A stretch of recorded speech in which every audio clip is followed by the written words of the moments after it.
Ladies and gentlemen, boys and girls, welcome back to another episode of New Knife Friday. And now for the second installment of 3 of Bodark Tools.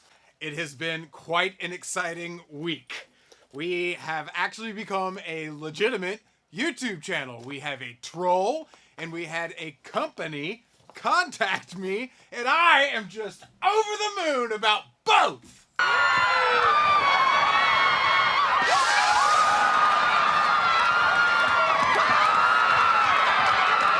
So first things first, let's get into the box and show you all the shiny, hard, sharp piece of metal that could cut fingers off.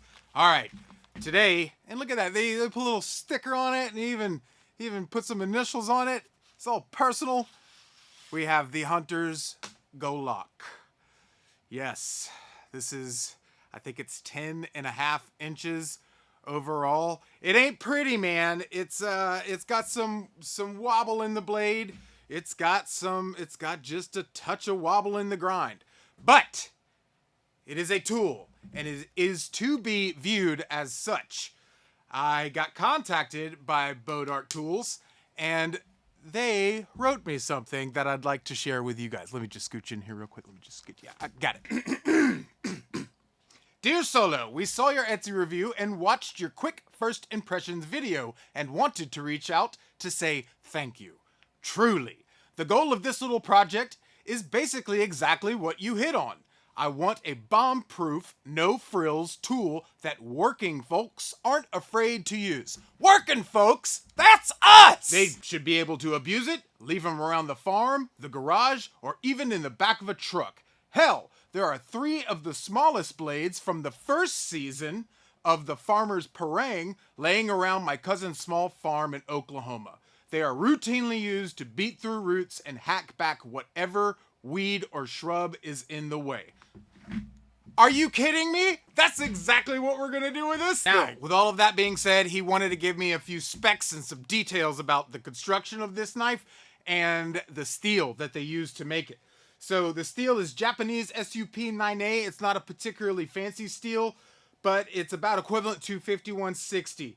It's a softer carbon steel that makes great long blades because it's highly resistant to chipping and would instead just roll should you nick a rock or some metal. So the softness means you'll have to touch it up just a bit more, but on the flip side of that coin, it's easier to touch up. All right, the handle, HDPE, that's high density polyethylene plastic. Now, the way that this handle is constructed is the tang of this knife. It extends 3/4 of the way down into this handle, and it is ridged. It has serrations in it like alligator teeth, and when they heat that tang up and force it into this handle, the plastic, the HDPE, cools and molds around those ridges. So you cannot get this sucker out. I'm telling you, man, on the Parang XL, I beat the hell out of that thing through a piece of, I think it was about 6 inches now that I'm thinking about it. I said 4 in the video, but I might have been telling a reverse fish story right there. I beat the hell out of it, and that handle is not moving. I mean, I think I would have to cut this thing off if I wanted to get this handle off. Maybe I just got lucky with this knife. Like I got a little unlucky with his, you know, how this blade has a little bit of kick in it. But maybe I just got lucky. But fresh out of the box, this thing is sharp, buddy. So they're all going to be different, right? They're pounded out by a guy in Malaysia, and they're all going to be different. But with it being that soft steel, or softer steel, excuse me, it's going to be easy to touch up. So I've got a piece of oak right here.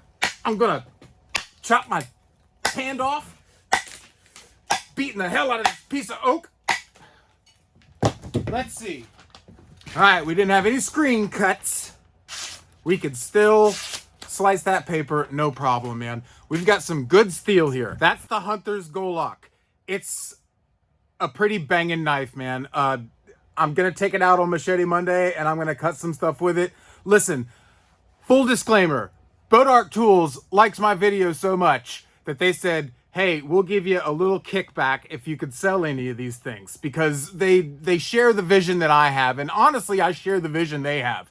I want a tool that can be a tool and that is not going to be a shelf piece, but it's something that, you know, I can work with. Somebody said once, ugly shovels dig better. And that's because you're not worried about screwing them up and you just dig that friggin' hole. So if any of that interests you, I'll leave a link in the description where you can help me help us find good tools. Thank you for being here, guys. Thank you so much. There might be a need to write a song.